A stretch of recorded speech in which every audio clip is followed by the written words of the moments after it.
Welcome to Drawliper channel, and in today's video I'm going to show you how to add calendar widget on the home screen in your Samsung Galaxy A06 phone. Now the first thing you have to do is touch and hold on the home screen, and at the bottom you can see widgets option, then just tap on widgets.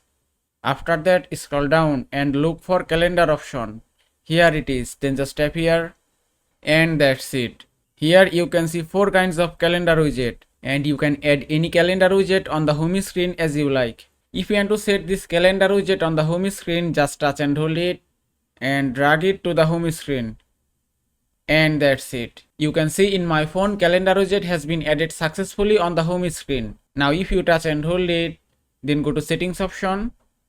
From here you can customize your calendar widget. You can change your calendar widget background from here. You can choose white or black color. You can also increase or decrease your calendar widget transparency from here. And you can set any level as you want. Then tap on save and it's done. You can see it's changed successfully. And that is how you can add calendar widget on the home screen in your Samsung Galaxy A06 phone. I hope this video was helpful. If it was, please give it a thumbs up and don't forget to subscribe.